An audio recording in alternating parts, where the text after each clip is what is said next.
जो अखंड वृंदावन वास ले लिया है, पीछे महिमा सुन चुके हैं, चाहे जैसा पतित प्रवृत्ति वाला पापी पुरुष हो, उसको भगवत प्राप्ति हो जाएगी केवल धाम वास मात्र से। 4 भजन के विशेष खंभ हैं, धाम, नाम, रूप, लीला। 4 में से कोई एक भी अगर हमारे निरंतर संयोग में है तो हमें भगवत प्राप्ति हो जाएगी।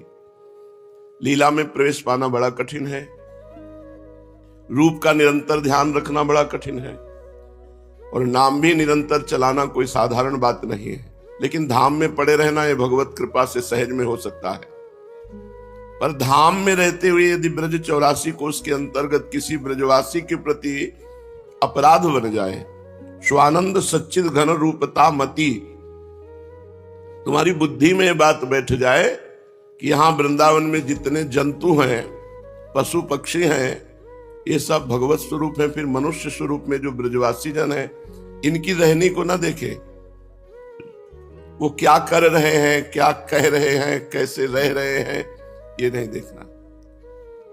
स्वानंद सच्चिद घन रूप तामती, ये स्वानंद सच्चिदानंद घन रूप है, भगवत स्वरूप है, बस इतना मानना वो जो कुछ चाहे करें।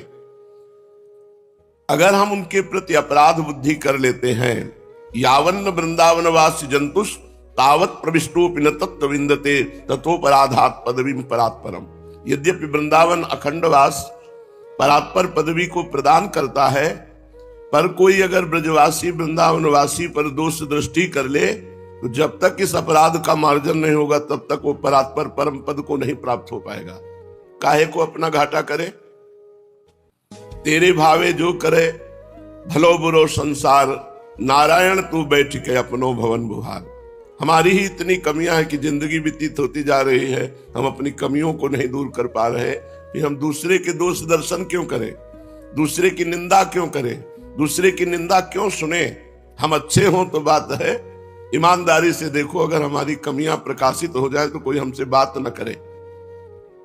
हमारी भगवान की कृपा है कि हमारी कमियों को ढके हुए हैं, अगर प्रकाशित हो जाए तो अभी पता चल जाए हम कितने गुणी हैं, कितने महात्मा हैं। तो हमें किसी ब्रजवासी क्या, जगत के किसी भी व्यक्ति की निंदा नहीं करनी। अगर कोई निंदा कर रहा है किसी की, तो कान में अंगुली डालकर वहां से राधा राधा बोलकर चल दो, बिल्कुल मत सुनो। और दोष दर्शन तो करो ही मती, सब भगवत स्वरूप है, दोष दर्शन काहे को। उमा जे राम चरण रत विगत काम मद को, निज प्रभु में देखें जगत के हिसन करें विरोध। सब में हमारा प्रभु समाया हुआ है, हम किसको ऊंचा कहें किसको नीचा कहें, जब सब में प्रभु है। क्रूर में, पापियों में भी, नीच वृत्ति वालों में भी सब में राधा वल्लभ लाल विराजमान है, तो हम किसकी निंदा करें, अपने इष्ट की निंदा करें। इस अपराध से बच जाओ। अगर ये इस अपराध से नहीं बचे तो भगवत प्राप्ति में बाधा पड़ जाएगी। भजन नहीं हो रहा है, हमसे कोई साधना नहीं बन रही, पर हम वृंदावन की शरण में पड़े हैं, हमारा काम हो जाएगा। लाडली जो कभी करुणा करके गलवहियां देकर निकलेंगी और देखेंगी कि ये नीच प्रवृत्ति वाला हमारे दरवाजे पे पड़ा है, निहाल कर देंगी। अगर कहीं अपराध किया किसी ब्रजवासी का तो हृदय कठोर हो जाएगा और प्यारे जू की दृष्टि पथ पे आप नहीं आओगे। श्रीपाद कह रहे हैं, जब तुम ऐसा भाव कर लोगे कि वृंदावन में जितने भी प्राणी हैं, ये जैसे कबूतर है ना, इनको बताया है सनक सनंदन सनातन सनत कुमार के समान। ये जो शुक सारिका है ना, ये बड़े बड़े मौन व्रत धारण करने वाले परमहंस महापुरुष आकर यहाँ की सुख सारिका बने हैं।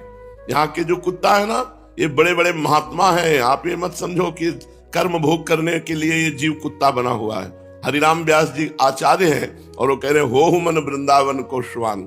अरे मन, तू वृंदावन का कुत्ता बन जाए तो बड़े सौभाग्य की बात है। श्रीपाद प्रबोधानंद जी कह रहे, मैं बाहर ब्रह्मा के पद को प्राप्त करके सुखी नहीं रहूंगा, मुझे वृंदावन में नाली का कीड़ा बना दो, मुझे स्वीकार है। वृंदावन के नाली का कीड़ा, वृंदावन का कुत्ता, वृंदावन के पशु पंक्षी लता गुल औषधि बनने के लिए तो बड़े बड़े महापुरुष याचना करते हैं। फिर यदि तुम इनके प्रति अपराध बुद्धि करोगे तो तुम्हारा कहां ठौर बनेगा।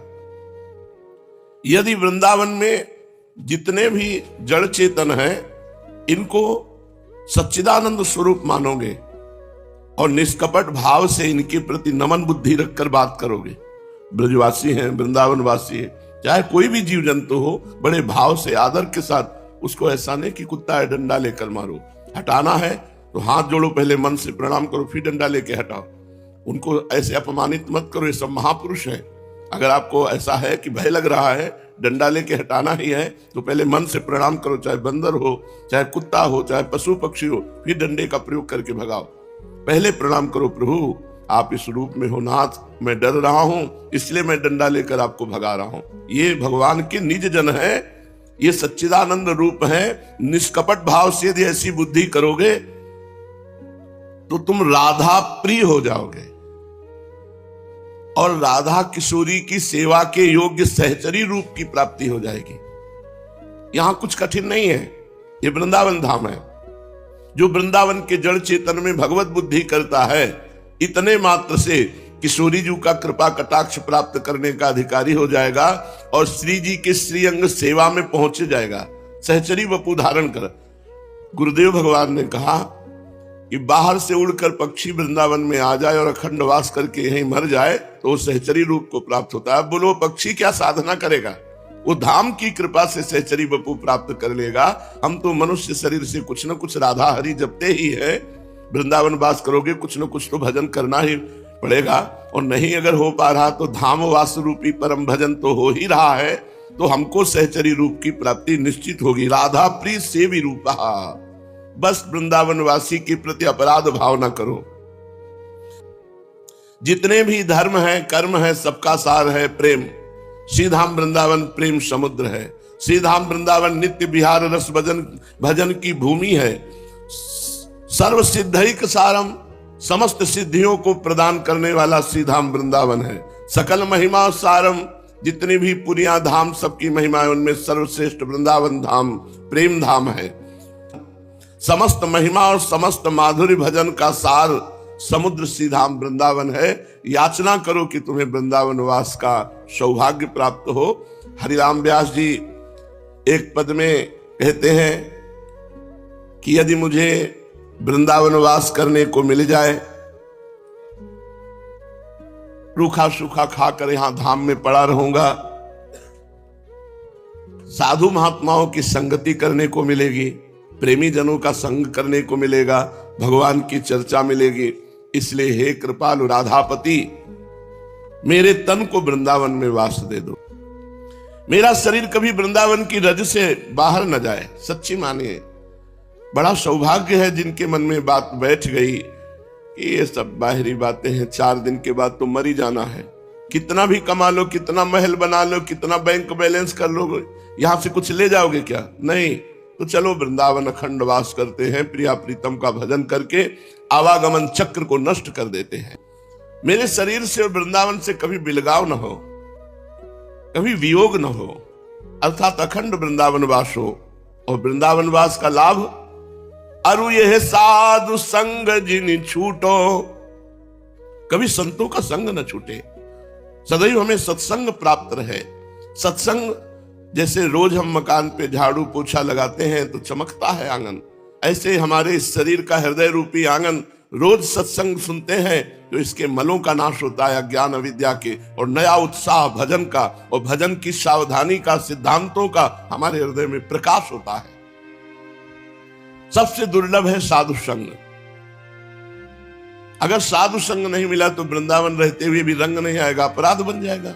सावधानी से न रहा जाए तो अब यहां सबसे बड़ी सावधानी है, सत्संग सुनो, नाम जप करो, वाणी पाठ करो, गर्दन झुकाओ, अपनी कुटिया चले जाओ। किसी से बीच में बात न करो, बात करोगे तो निंदा स्तुति हो जाएगी किसी की। किसी के दोष दर्शन न करो, जो मन भावे सो कर रहा है।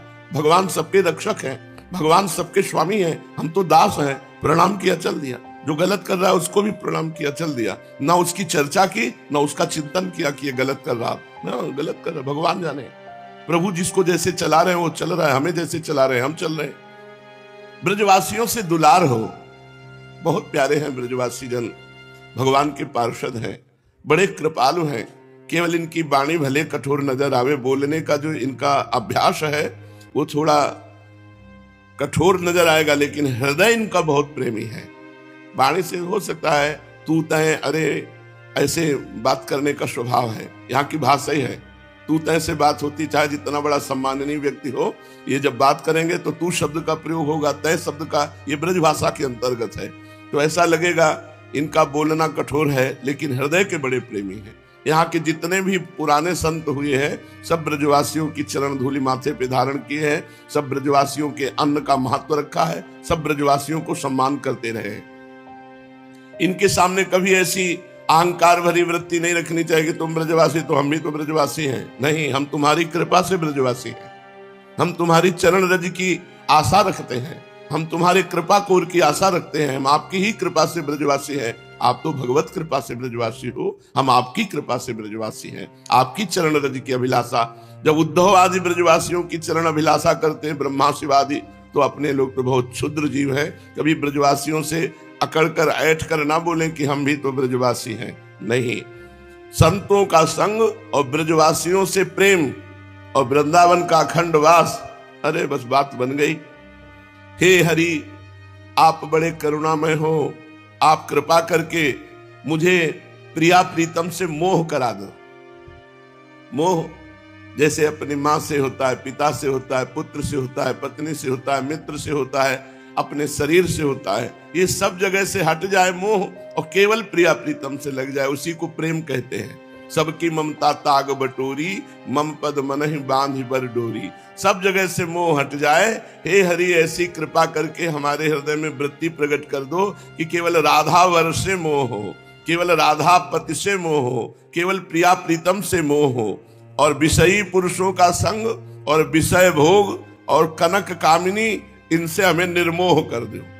इनके प्रति हमारा कोई लगाव ना हो, न विषयी पुरुष से, न विषय भोगों से, न कनक कामिनी से, इससे निर्मोह कर दो और राधापति सो मोह कर दो, राधा वर्षो मोह कर दो। पूज्यपाद श्री सीताराम दास जी, ओंकार नाथ जी महाराज बहुत बड़े नाम प्रेमी हैं। हे भाई, हरिर नाम हरिर नाम हरिर नामैव केवलम कलौ नास्तेव नास्तेव नास्तेव गतिरन्यथा। हरि नाम बस केवल हरि का नाम। इस कलयुग में हरि नाम के अतिरिक्त और कोई गति नहीं, कोई गति नहीं, कोई गति नहीं। 3 बार कहा, हरिर नामैव हरिर नामैव हरिर नामैव केवलम कलौ नास्तेव नास्तेव नास्तेव गतिरन्यथा। कलयुग में अन्य कोई गति नहीं, केवल भगवन नाम है, केवल भगवन नाम, केवल भगवन नाम।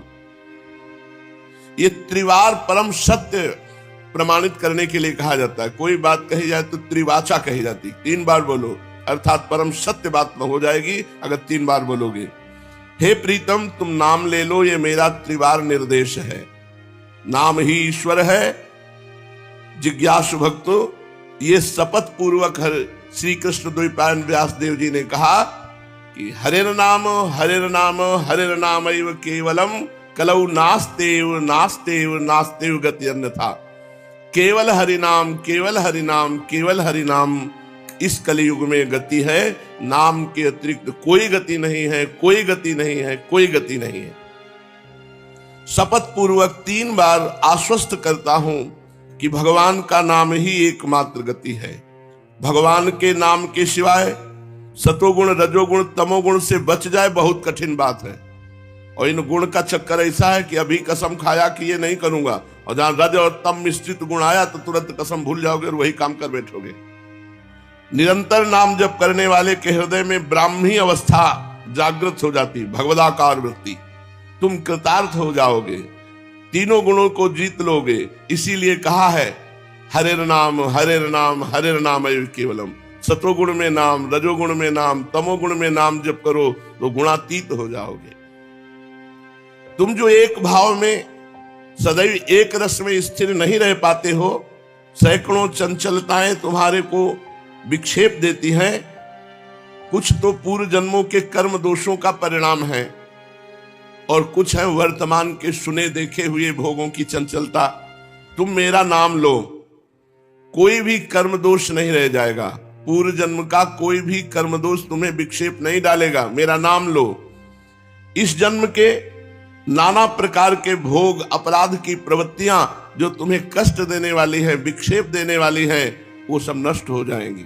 पूर्व जन्म के कर्म दोष और इस जन्म के जो देखे सुने भोगे हुए विक्षेप प्रदान करने वाले हैं, वो सब नाम जप करने से नष्ट हो जाएंगे।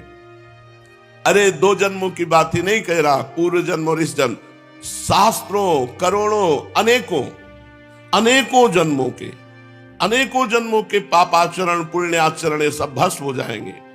पाप और पुण्य दोनों जब भस्म होते हैं तब भगवत प्राप्ति होती है। और ये नाम करेगा, इसलिए खूब नाम जप करो। जन्म जन्म में तुम्हारे द्वारा न जाने कितने कुकर्म किए गए हैं, वो सब जमा है तुम्हारे संचित कर्म के रूप में। नाम जप करो तो भस्म हो जाएंगे, अन्यथा दूसरा कोई उपाय नहीं है। नाम जप कर्मों का क्षय कर देगा, नाश कर देगा। तुम केवल मेरा नाम लो, इस जन्म पर विजय पाओगे। पूर्व जन्म के सब कर्म भस्म हो जाएंगे, आवागमन मिट जाएगा। केवल मेरा नाम लो और बचपन से नाम जप का अभ्यास करो। ये जिन लोगों को ये भ्रम है कि ये अवस्था कोई भजन करने की है, क्या बचपन की अवस्था, जवानी की अवस्था ये भोगों के लिए है, बुढ़ापा है भजन का।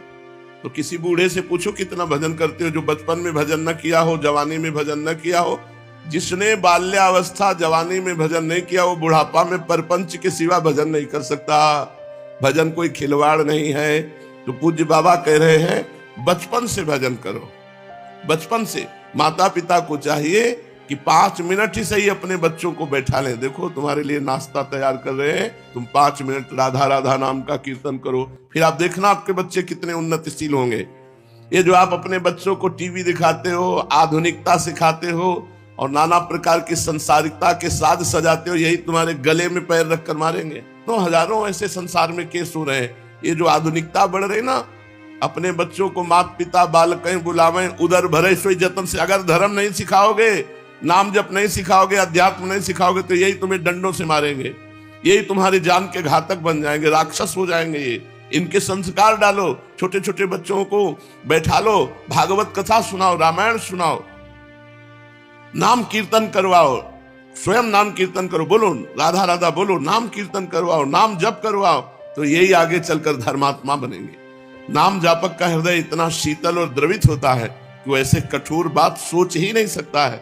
सोचो, माँ और पिता ये तो साक्षात भगवान की प्रतिमूर्ति है, जो इनका अपमान करते हो कितने बड़े राक्षस होंगे।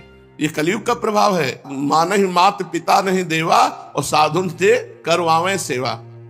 संपूर्ण जीवन जीने की कला रामचरितमानस सिखाती है। भगवान मर्यादा पुरुषोत्तम श्री राम स्वयं आचरण वो करके माता पिता को प्रातः काल उठी कह रघुनाथा, मात पिता गुरु नामहि माथा। माता पिता गुरुजन माने बड़े बूढ़े बुजुर्ग, सबके चरण छूना।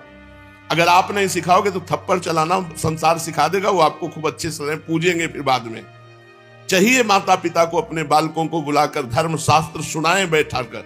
ये न समझो बालक है, संस्कार पढ़ रहे हैं। जब गर्भ में प्रहलाद जी को नारद जी ने भगवत चर्चा सुनाई, मंत्र उपदेश आदि, तो इतने बड़े महाभागवत बन गए।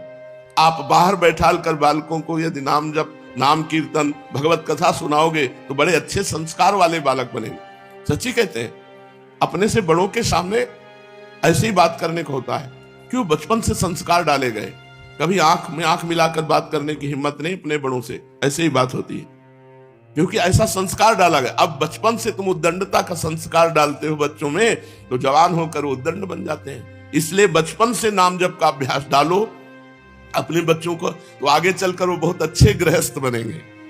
और जवानी में काम क्रोधादि का आवेश होता है, बड़े कुकर्म आचरण करने की प्रवृत्ति होती जवानी में। अगर नाम जप करोगे तो सुकर्म आचरण बनेंगे, कुकर्म आचरणों से बच जाओगे।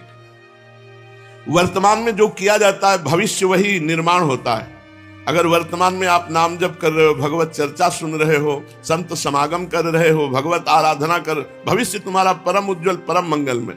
और वर्तमान में तुम शराब पी रहे हो, व्यभिचार कर रहे हो, मांस खा रहे हो, तो तुम्हारा राक्षस हो, तुम्हारा परिणाम बड़ा राक्षसी तैयार है, भोगना पड़ेगा। ये शरीर जो 5 प्राण, मन और बुद्धि और 10 इंद्रियां, ये बहुत अपवित्र हो गए हैं। माया का चिंतन, भोगों को भोगते हुए नाना प्रकार के कुमार्गगामी प्रवृत्तियों में नाम जप करो, तुम्हारा मन पवित्र हो जाएगा, तुम्हारे प्राण पवित्र हो जाएंगे, तुम्हारी बुद्धि पवित्र हो जाएगी, तुम्हारी इंद्रियां पवित्र हो जाएंगी, तुम निरुपाधि हो जाओगे। उपाधि रहित भगवान है। केवल मेरा नाम लो। 3 अवस्थाएं हैं, जागृत, स्वप्न, सुषुप्ति। तीनों अवस्थाओं पर विजय पाकर तुम चिरस्थायी शांति प्राप्त कर लोगे। इसलिए तुम सर्वदा मेरा नाम लो। 3 लोक हैं, भूलोक, भुवालोक, स्वर्गलोक। तुम तीनों लोकों से विरक्त हो जाओगे। कोई भी भोग तुम्हें आकर्षित नहीं कर पाए। कितना सुंदर नाचते हो नाचते हो नाचते हो, 3 बार की बात का विवरण कर। सतोगुण, रजोगुण, तमोगुण, तीनों गुणों से तुम गुणातीत हो जाओगे। यदि तुम नाम जप कर रहे हो तो भूत, भविष्य, वर्तमान तीनों तुम्हारे पावन हो जाएंगे। यदि तुम नाम जप कर रहे हो तो स्थूल, सूक्ष्म, कारण तीनों शरीर तुम्हारे पावन हो जाएंगे। यदि तुम नाम जप कर रहे हो तो तुम्हारा जागृति, स्वप्न, सुषुप्ति ये तीनों पावन हो जाएंगे। सर्वदा मेरा नाम लो।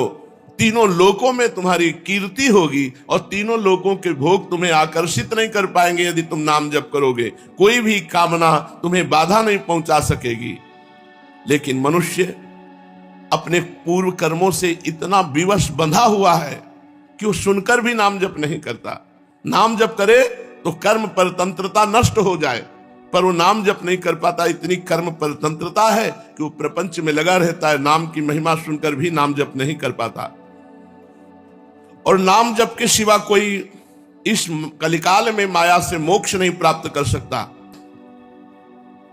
सुख और दुख इन दोनों से अलग है भगवदानंद। सुख और दुख दोनों से अलग है भगवदानंद। और हमारे बैंक में केवल सुख ही दुख वाले शुभ और अशुभ कर्म जमा है, इसलिए कोई विकल्प नहीं है।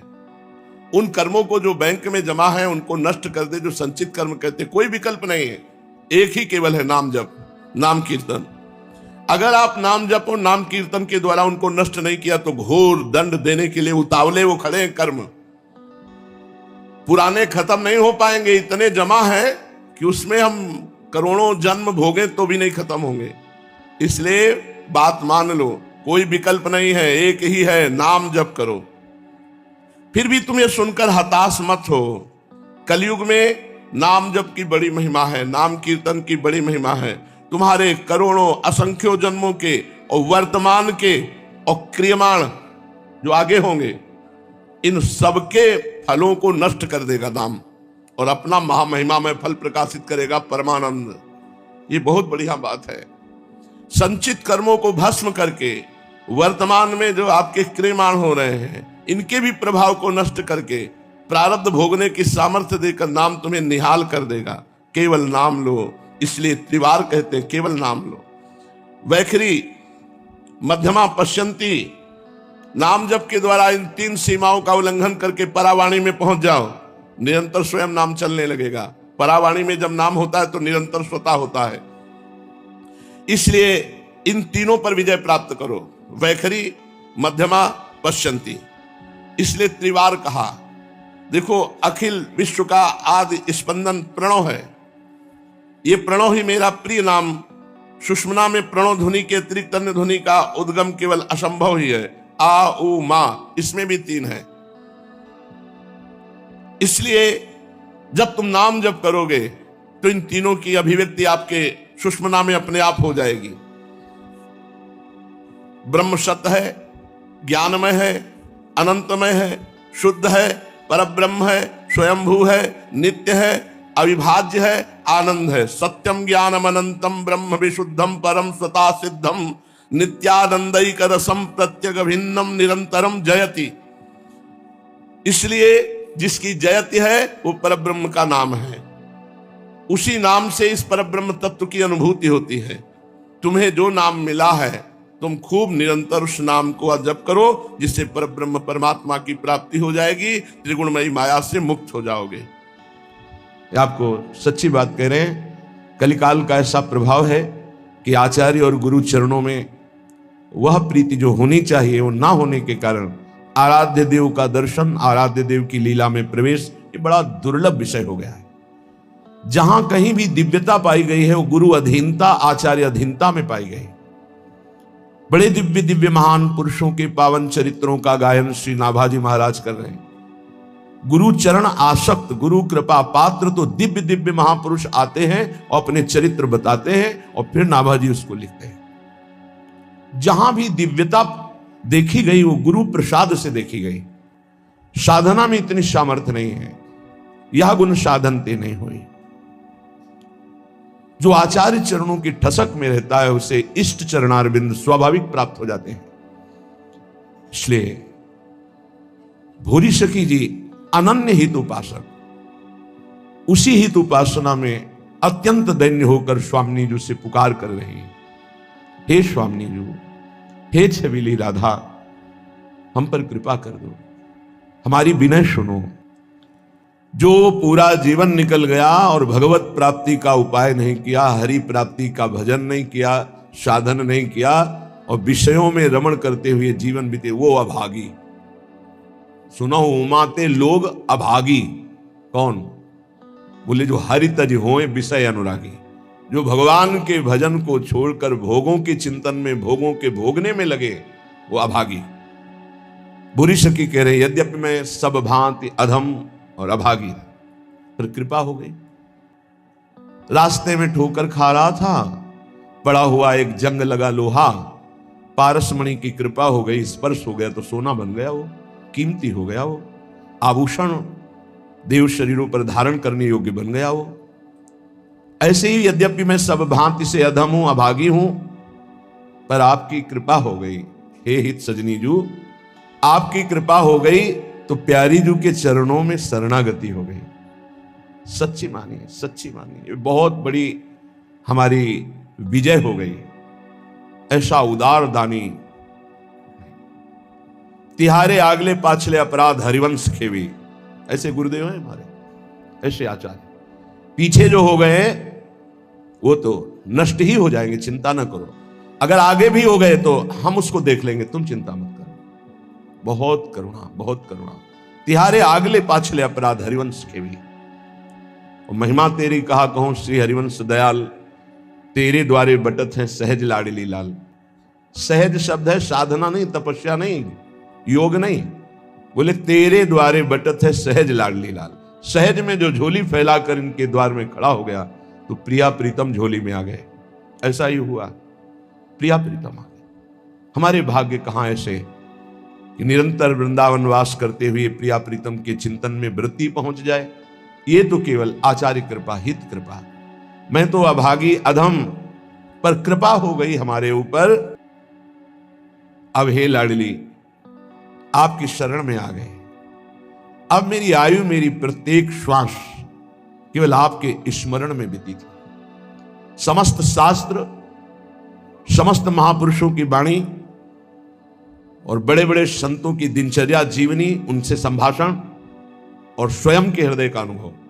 साधना का सबसे बड़ा सूक्ष्म स्वरूप है प्रतिक्षण अपने आराध्य देव का मधुर मधुर स्मरण। ये सबसे बड़ा साधन है और इसी से भगवत प्राप्ति होती है। केवल इसी से भगवत प्राप्ति होती है। और सब साधन है, उनका फल है स्मृति, और ये मधुर मधुर स्मृति ही भगवत प्राप्ति कराती है। अनन्य चेता सततम यो माम स्मृति नित्यसा तस्याहम सुलभा पार्थ। भगवान कह रहे मैं उसके लिए सुलभ हो जाता हूं जो नित्य निरंतर मेरे में आसक्त चित्त होकर मेरा स्मरण करता है। अनन्य चेता सततम यो माम स्मृति नित्यसा। इससे बड़ा कोई साधन नहीं, और ये सबसे कठिन है। चाहे निराकार उपासक हो, चाहे साकार उपासक हो, बिना स्मृति के वो अपने लक्ष्य की प्राप्ति नहीं कर सकता। ये हम बहुत से सब शास्त्रों का स्वाध्याय, संतों का समागम, ये योग की सबसे बड़ी वृत्ति है चित्त वृत्ति का निरोध करके परमात्मा स्वरूप में स्थित कर देना, जिसका स्वरूप भगवान श्री कृष्णचंद्र जी कह रहे हैं। जो सतत मेरा भजन करते हैं मैं उन्हें बुद्धि योग प्रदान कर देता हूं। चित्त वृत्ति का संसार की तरफ ना जाकर परमात्मा में निरंतर स्थित रहना, आराध्य देव में स्थित रहना, यही सबसे बड़ा योग, यही सबसे बड़ी भक्ति, निरंतर स्मरण, और यही सबसे बड़ा ज्ञान कि सब कुछ विस्मरण अपने स्वरूप में स्थित। भक्ति योग, अष्टांग योग, ज्ञान योग, कर्म योग, किन्हीं न किन्हीं मार्ग में तो होगा ही कोई, लेकिन सबका सार है संसार का विस्मरण और परमात्मा का स्मरण। ये सब संप्रदाय, सब साधन, सब का सार। अगर ये नहीं तो कुछ नहीं मिला आपको। समस्त साधनाओं का ये परम सुंदर फल है कि अपने प्रभु के नाम में, रूप में, लीला में निरंतर स्थिति बनी रहे, अंतर रहित स्थिति बनी रहे। देखो अब हर साधना का यही फल है। बहुत सुलझा हुआ बात समझना, सब कुछ हो रहा है, स्मृति नहीं है अंदर अखंड, खास बात नहीं, कुछ नहीं हो रहा, स्मृति चल रही है, सब कुछ हो गया। ये बात अच्छे से समझ लीजिएगा। जो स्मृति प्रधान है, स्मृतिवान है, वो विशेष कृपा पात्र है। प्रायः देहाभिमानी क्रियाओं पर, संख्या पर विशेष ध्यान देता है, स्मृति पर नहीं। कृपा पात्र स्मृति पर ध्यान देता है, क्रियाओं पर नहीं। क्रियाएं हो रही, स्मृति कहां है? देहाभिमानी क्रियाओं पर ध्यान, मैंने ये किया, मैं ये करूंगा, मैं ये कर सकता हूं, वो प्रकट क्रियाओं पर ध्यान देता है। जो कृपा पात्र होता है वो आंतरिक स्मृति पे, बाहर जो बन रहा है बहुत एकाग्रता पूर्वक बनेगा, क्योंकि वो एकाग्र है, स्मृतिवान है। स्मृतिवान ही ज्ञानी है, स्मृतिवान ही योगी है, स्मृतिवान ही वैरागी है, स्मृतिवान ही प्रेमी है, भक्त है। जो को स्मृति शून्य, कोई खास बात नहीं, कितनी भी बड़ी तपस्या हो, खास बात।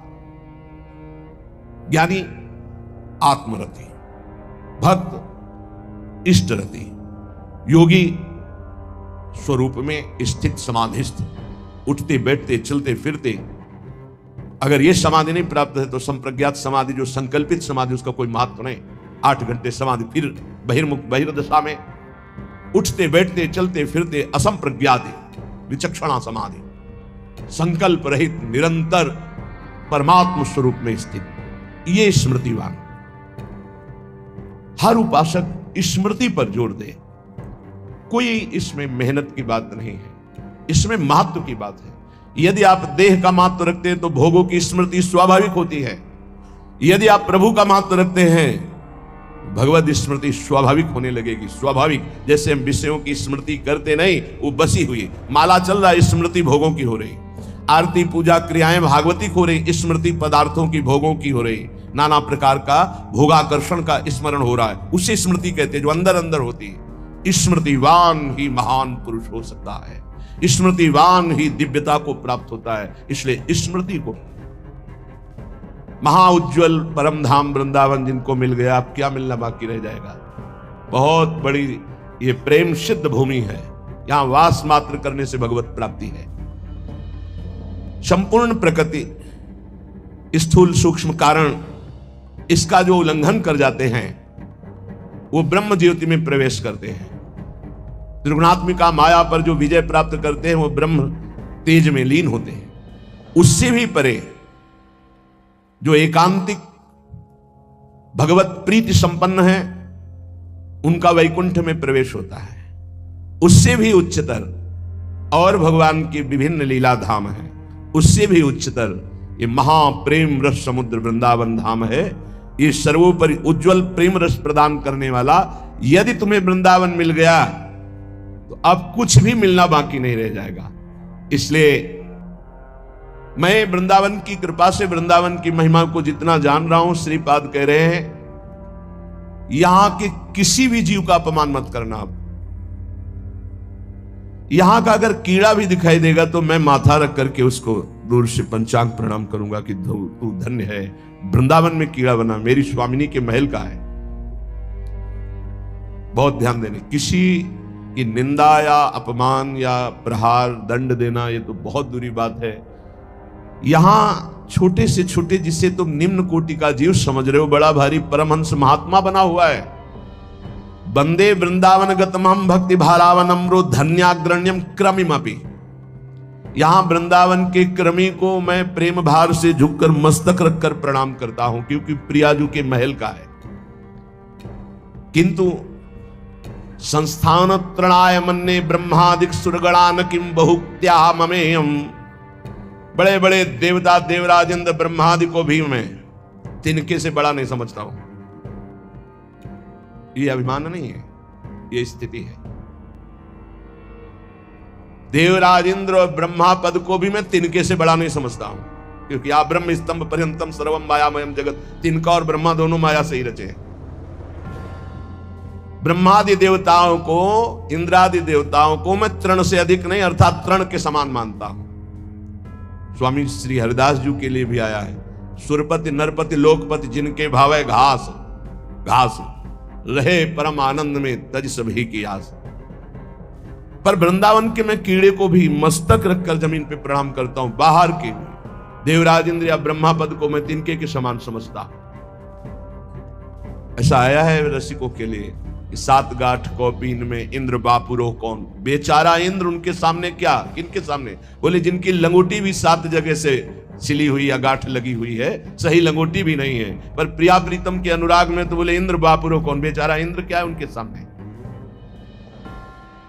ये पक्की बात है। जो अपने आराध्य देव की प्रीति को प्राप्त हो गया है उसके सामने कुछ नहीं है, कोई पद नहीं। जब भक्ति का रंग चढ़ता है तो न पारमेष्ठम न महेंद्र धिष्णम कह देना बहुत सरल बात है। श्लोक याद करके बोलना और एक छोटा सा विषय, एक छोटी सी भोग सामग्री विचलित करके नीचे गिरा देती है, तो वो केवल दम्भ हुआ बोलना। स्थितिहीन महापुरुषों की जो बोल रहे हैं कि ब्रह्म पद आया देवराज इंद्र का पद भी तिनके के समान हमारे लिए है। महत्व है तो वृंदावन का उस कीड़े का भी जो इस रज में रेंगता है। क्रमी प्रौढ़िर गाढ़ा न खलु पर तो भाति कृष्णोपि पूर्णा। मेरी बात को चतुरता पूर्वक मत समझना कि मैं वाक चातुरी से बोल रहा हूं। पक्की बात समझना कि यदि वृंदावन के बाहर श्री कृष्ण भी खड़े हो तो मैं उनको देखने के लिए आंख नहीं उठाऊंगा। जैसा श्रीपाद कह रहे हैं ऐसे श्री भट्ट देवाचार्य जी भी कह रहे हैं। विपिन राज सीमा के बाहर हरिहु को न निहार रे मन वृंदा विपिन। अब आप सोचेंगे कि ऐसा क्यों कह रहे हैं, क्योंकि हमारे वृंदावन बिहारी जो एक कदम भी वृंदावन से बाहर नहीं जा सकते। हमारी प्रियाजू, हमारे लालजू, यही सबके मूल हैं, यहीं से अवतार होते हैं। जो ब्रज में भी अवतार होते हैं, निकुंज से ही ठाकुर जो प्रभु के अंश से ऐश्वर्य में भगवत स्वरूप है, उनसे तो ऐश्वर्यमयी लीलाएं, महामाधुर्य रसमयी लीलाओं के लिए हमारे निकुंज के ठाकुर संबोधन करते हैं हरिवंश महाप्रभु। आनंद आज नंद के द्वार कौन प्रगटा है, तो बोले दास अनन्य भजन रस कारण। ये प्रगटे लाल मनोहर ग्वार। ये प्रगटे लाल, लाल जो आए हैं निकुंज से, जो ब्रज में अपने अंश से लाल जो प्रकट होकर रसमयी महामाधुर्यमयी लीलाएं किए हैं। ऐश्वर्यमयी लीला के लिए जब हो तो भगवान चतुर्भुज नारायण जेल में प्रकट होते हैं देवकी वसुदेव को। मैंने वरदान दिया था कि मैं पुत्र रूप में, तो देखो मैं तुम्हारे सामने इसलिए प्रकट हुआ हूं कि तुम मुझ में ब्रह्म भाव और पुत्र भाव दोनों रखना। वो ईश्वर स्वरूप। इसलिए उपासक को चाहिए कि यदि वृंदावन धाम का आश्रय मिल गया। कल एक संत भगवान ने प्रश्न किया कि आपके सत्संग से अपने इष्ट देव में बड़ी गाढ़ प्रीति भी होती है, पर बहुत से ऐसे साधक देखे जाते हैं जो अपने इष्ट देव की रति छोड़कर प्रियाजू के चरणों की रति में आ रहे हैं। तो इसमें आपका क्या भाव है उन लोगों के प्रति जो अपने इष्ट को छोड़कर आ रहे हैं? पहली बात कही कि चद्दर सही रंगा नहीं। अगर सही रंग गया है तो काली कामरी पर दूसरा रंग नहीं चढ़ता है। और दूसरी बात यह है कि जब प्रीति की बाढ़ आती है फिर ये नहीं दिखाई देता है कौन कहां कैसा।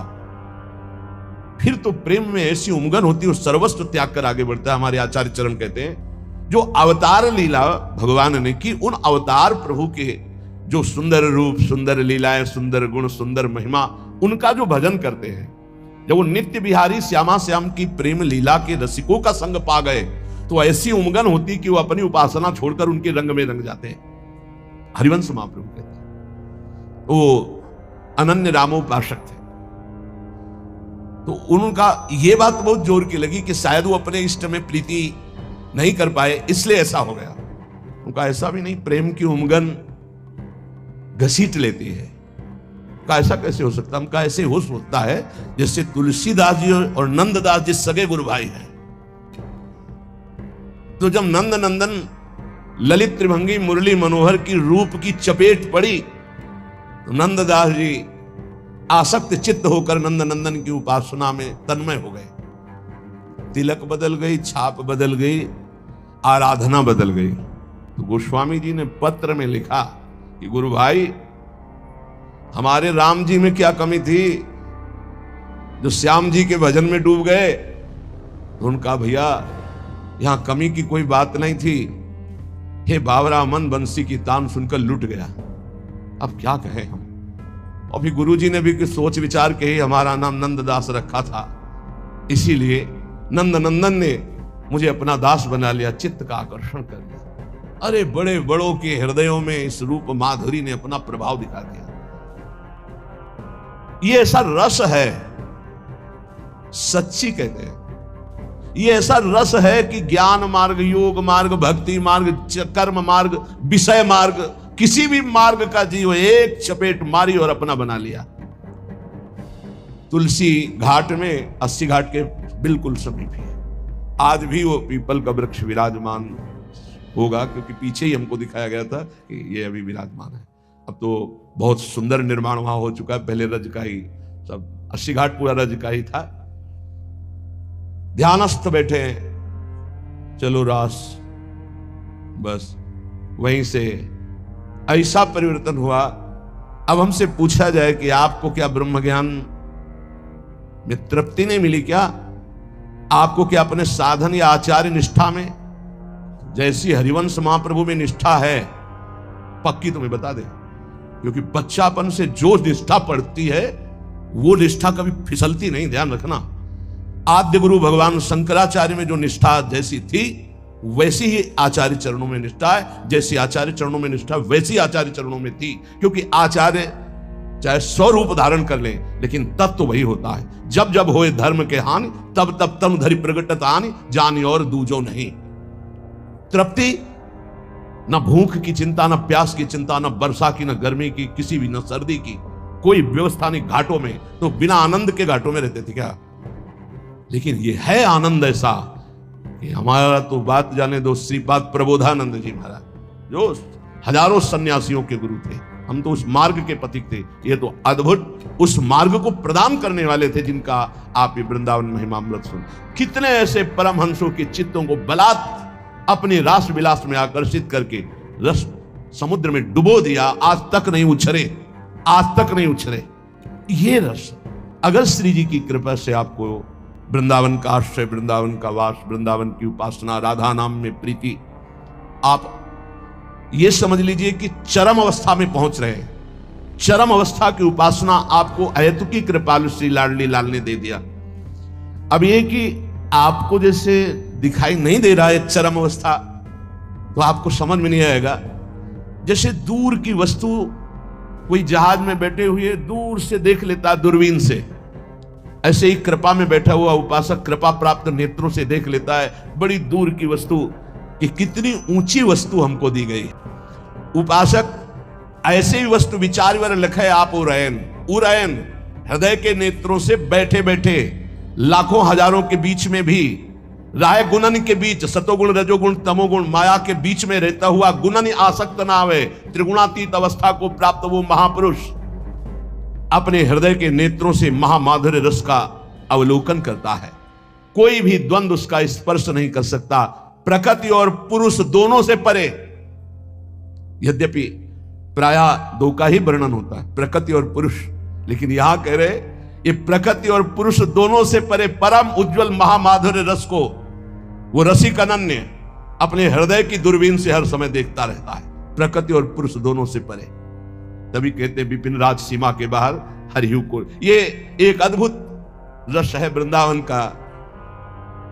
ये आश्रय ले लो, चाहे लाखों कोस दूर हो, तो यही रस आपके हृदय में प्रकाशित होगा। जैसे पूज्य बाबा श्री राधा बाबा, भाई जी श्री हनुमान प्रसाद पोदार जी और शास्त्रों अनुगामी जन प्रिया प्रीतम के प्रेम रस में निमग्न हुए गोरखपुर गीता वाटिका पर। रजरानी वृंदावन की आश्रय, वृंदावन का आसक्ति प्रिया प्रीतम के चरणारविंद की वृंदावन से ही प्राप्त हुई। इसलिए अपने को जो मिला बहुत जोर की बात मिल गई। राधा नाम प्रिया प्रीतम के चरणों का आश्रय, श्री स्वामी जी के कृपा प्रसाद से कुछ दुर्लभ नहीं रहेगा, सब कुछ प्राप्त हो जाएगा। धैर्य पूर्वक अपने मार्ग को पकड़ के चलते रहो। हमें सत्संग सब सुनना है, पर यह नहीं भूलना कि हम किस मार्ग के पथिक हैं। महापुरुषन ने सब रस गायो देखनो यह है कि उनको हियो कहां ठहरानो ताको गहनो। सत्संग में सब धर्म की बात होगी, लेकिन आपको अपने अनन्य धर्म की बात पकड़नी और अपने मार्ग में चलना है।